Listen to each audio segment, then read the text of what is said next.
Chapter 5 How Princess Angelica Took a Little Maid. One day, when the Princess Angelica was quite a little girl, she was walking in the garden of the palace with Mrs. Gruffanuff, the governess, holding a parasol over her head to keep her sweet complexion from the freckles, and Angelica was carrying a bun to feed the swans and ducks in the royal pond. They had not reached the duck pond when there came toddling up to them such a funny little girl. She had a great quantity of hair blowing about her chubby little cheeks, and looked as if she had not been washed or combed for ever so long. She wore a ragged bit of a cloak, and had only one shoe on. "You little wretch, who let you in here?" asked Mrs. Gruffanuff. "Give me dat bun," said the little girl. "Me very hungry." "Hungry? What is that?" asked the Princess Angelica, and gave the child the bun. "Oh, Princess," says Mrs. Gruffanuff, "how good, how kind, how truly angelical you are! See, your Majesties," she said to the King and Queen, who now came up, along with their nephew, Prince Giglio. "How kind the Princess is! She met this little dirty wretch in the garden. I can't tell how she came in here, or why the guards did not shoot her dead at the gate. And the dear darling of a princess has given her the whole of her bun." "I didn't want it," said Angelica. "But you are a darling little angel all the same," says the governess. "Yes, I know I am," said Angelica. "Dirty little girl, don't you think I'm very pretty?" Indeed, she had on the finest of little dresses and hats, and, as her hair was carefully curled, she looked very well. "Oh, pooty, pooty!"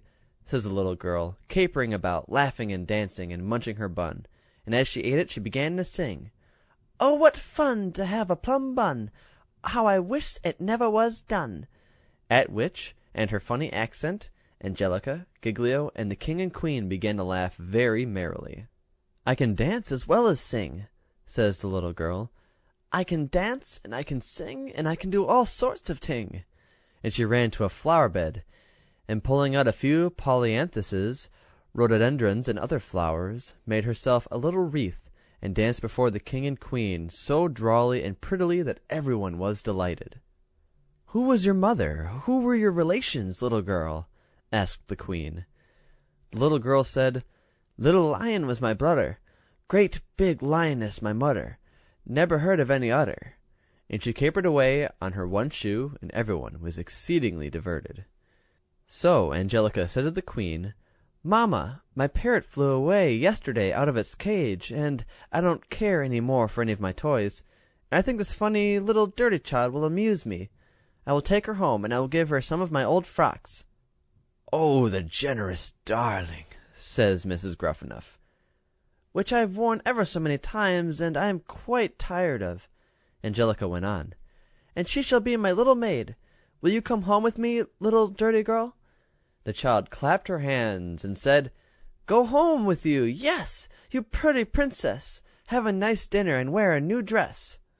And they all laughed again, and took home the child to the palace, where, when she was washed and combed, and had one of the princess's frocks given to her, she looked as handsome as Angelica, almost. Not that Angelica ever thought so, for this little lady never imagined that anybody in the world could be as pretty, as good, or as clever as herself. In order that the little girl should not become too proud and conceited, Mrs. Gruffanuff took her old ragged mantle and one shoe, and put them into a glass box, with a card laid upon them, upon which was written, "These were the old clothes in which little Betsinda was found, when the great goodness and admirable kindness of her Royal Highness the Princess Angelica received this little outcast," and the date was added, and the box locked up. For a while little Betsinda was a great favorite with the princess, and she danced and sang and made her little rhymes to amuse her mistress. But then the princess got a monkey, and afterwards a little dog, and afterwards a doll, and did not care for Betsinda any more, who became very melancholy and quiet, and sang no more funny songs, because nobody cared to hear her. And then, as she grew older, she was made a little lady's maid to the princess, and though she had no wages, she worked and mended and put Angelica's hair in papers, and was never cross when scolded, and was always eager to please her mistress, and was always up early and to bed late, and at hand when wanted, and in fact became a perfect little maid.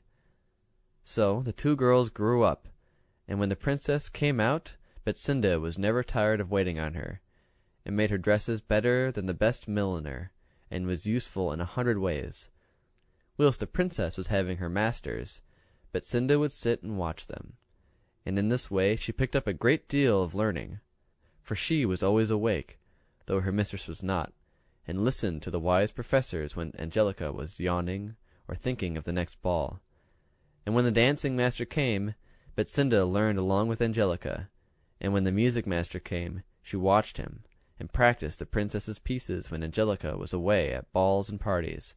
And when the drawing master came, she took note of all he said and did, and the same with French, Italian, and other languages. She learned them from the teacher who came to Angelica. When the princess was going out of an evening, she would say, "My good Betsinda, you may as well finish what I have begun." "Yes, miss," Betsinda would say, and sit down cheerfully, not to finish what Angelica began, but to do it. For instance, the princess would begin a head of a warrior, let us say, and when it was begun it was something like this, but when it was done the warrior was like this, only handsomer still if possible, and the princess put her name to the drawing, and the court and king and queen, and above all poor Giglio, admired the picture of all things, and said, "Was there ever a genius like Angelica?" So, I am sorry to say, was it with the princess's embroidery and other accomplishments, and Angelica actually believed that she did these things herself, and received all the flattery of the court as if every word of it was true. Thus she began to think that there was no young woman in all the world equal to herself, and that no young man was good enough for her. As for Betsinda, as she heard none of these praises, she was not puffed up by them, and being a most grateful, good-natured girl, she was only too anxious to do everything which might give her mistress pleasure. Now he began to perceive that Angelica had faults of her own, and was by no means such a wonder of wonders as people represented her Royal Highness to be. End of Chapter 5.